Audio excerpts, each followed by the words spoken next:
This is an intro. Who needs an intro? I don't need an intro. This is just a vape show. It's just a vape show. Vape show. This is an intro. Who needs an intro? I don't need an intro. This is just a vape show. It's just a vape show. Vape show.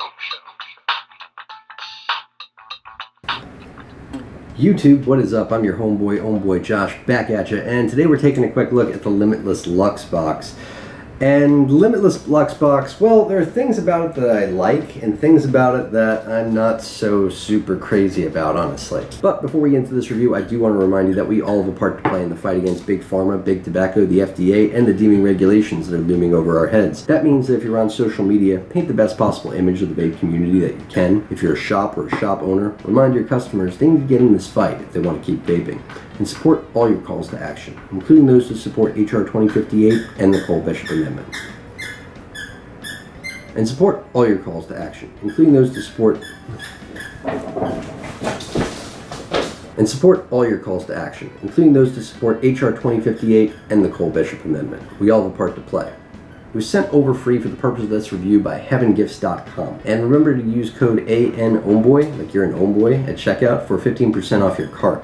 And when you use that code, I'll also make a small commission off of your cart as well, so you'll be supporting the channel, and I definitely appreciate it. When it arrived, I was actually really excited because I did not know it was a 26650 device. I thought it was just an 18650, just like anything else. When they sent it over and it arrived, I kind of went into it blind. I opened it up, and inside there were all these crazy things inside of the box, like these little springy things inside the battery compartment, and I didn't really think much of it. I was like, that's kind of weird protection feature to have on it when you're shipping it. Okay, whatever, I don't know what that's about, but I closed it back up, I put it away, I didn't think about it, and then a couple days later, these arrived. iJoy branded 26650 batteries.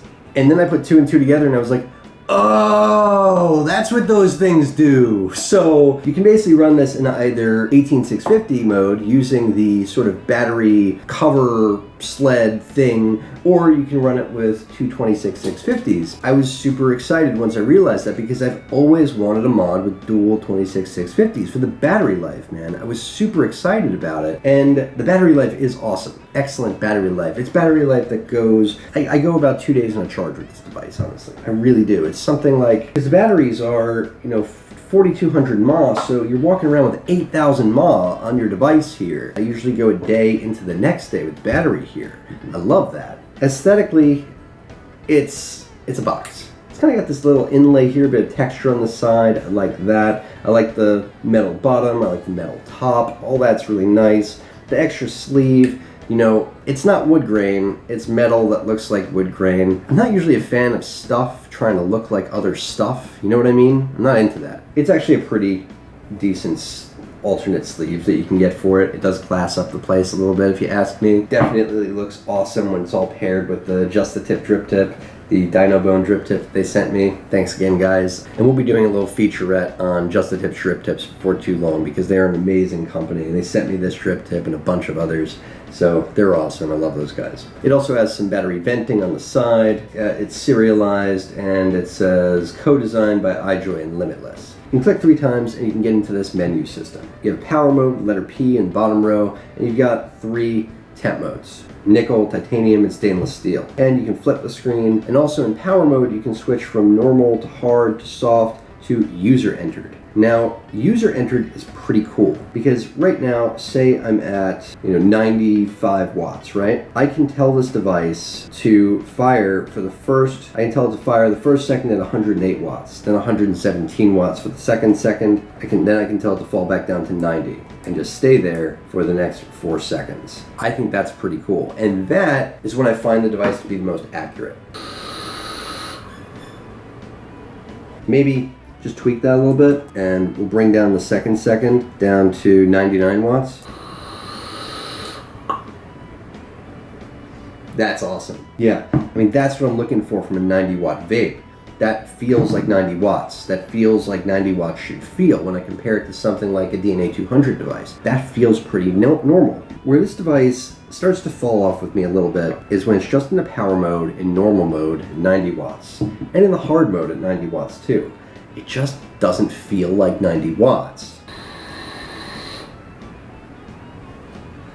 It's like it's got this really awkward ramp up, and what happens sometimes is while I'm pulling on it, I can feel the device fluctuating. Like I can feel it pushing power, I can feel it dropping down the power, pushing power, dropping power.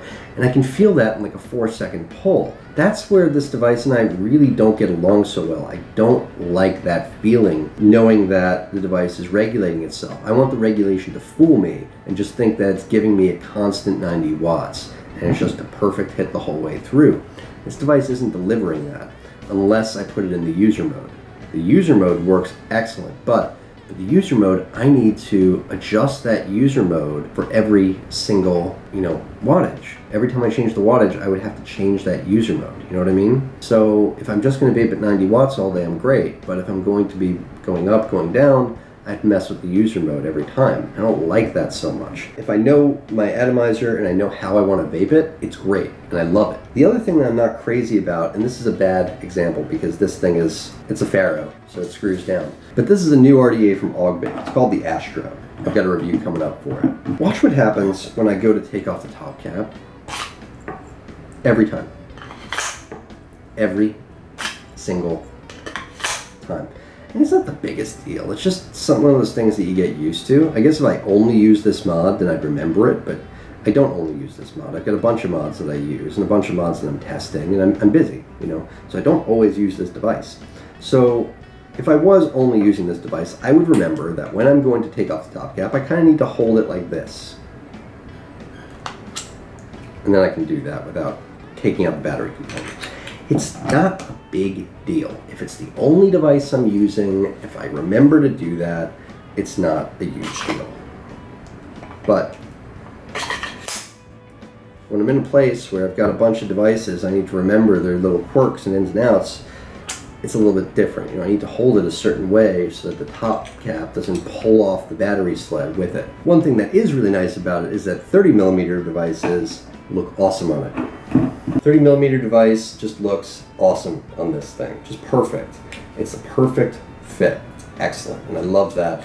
And I finally have a device that my 30mm devices are going to look right on, because I haven't until now. I don't like the way that it regulates the wattage. I don't feel like it does a great job at tricking me into believing it's accurate. Certain devices, 200 watt devices, and it's a 215 watt device, 215 watts. Let me tell you, 215 watts, and this is a 215 watt device. But let me tell you, it doesn't feel like 215 watts at all. Take the stovetop, for example, the one that we put together for Coil Wars that week. 200 watts on this Cartel DNA 200 right now. That's what that looks like. I got it turned up all the way to 215 watts on the Limitless Lux.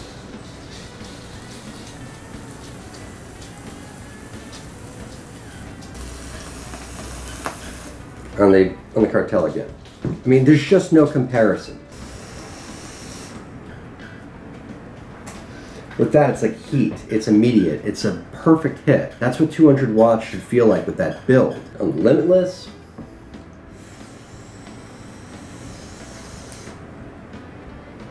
it's like a cool vape. It's not the same. It's not even close. How about if I switch it into hard mode? Right now it's in normal mode. I just powered it off. 5 clicks on, 5 clicks off, by the way. It says iJoy when you turn it on. Piddly.